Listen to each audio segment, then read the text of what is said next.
Habari za muda huu mpenzi msikilizaji na mfuatiliaji wa chaneli hii. Leo tunamwangazia moja wa waigizaji wakubwa na wenye ushawishi mkubwa zaidi katika ulimwengu wa filamu za Kiarabu. Tunamzungumzia mwanamume anayeteka hisia za wengi hivi sasa kupitia tamthilia maarufu ya Aser, anayecheza kama Majd aliyerudi kufanya kisasi. Jina lake halisi ni Basel Khayat. Basel Khayat alizaliwa tarehe 29 mwezi wa 8 mwaka 1977 katika mji wa Damascus nchini Syria. Tangu akiwa mtoto wa miaka 8 pekee, Basel alionyesha mapenzi makubwa sana kwenye sanaa ya uigizaji.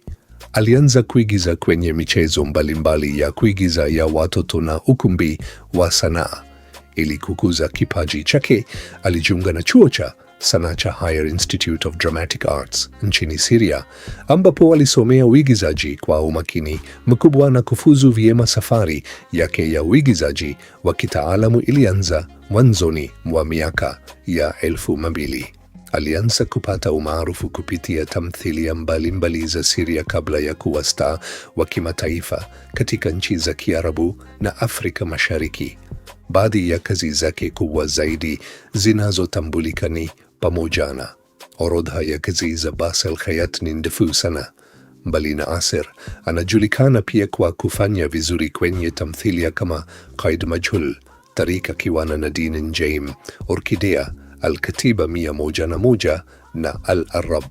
Uwezo wake wa kubadilika na kuwa uhusika wowote, kuanzia waskari, ujambazi, usaliti hadi wanafalme, ndicho kitu kinachomfanya awe gumzo kila anapotokea kwenye skrini.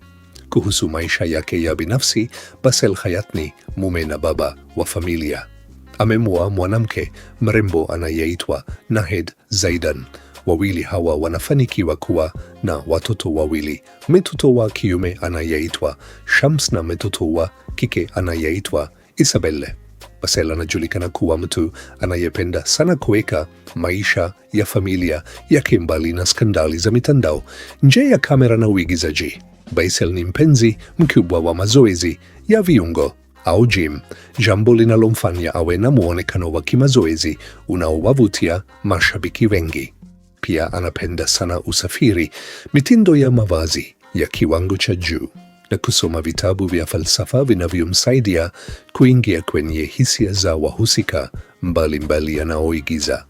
Kutokana na kazi zake nyingi za uigizaji, mabango ya matangazo na mikataba ya kibiashara na kampuni kubwa za uzalishaji kama Shahid, utajiri wa Basel Khayat unakadiriwa kufikia kati ya dola za Marekani milioni 3 hadi milioni 5, sawa na zaidi ya shilingi bilioni 8 hadi bilioni 13 za Kitanzania.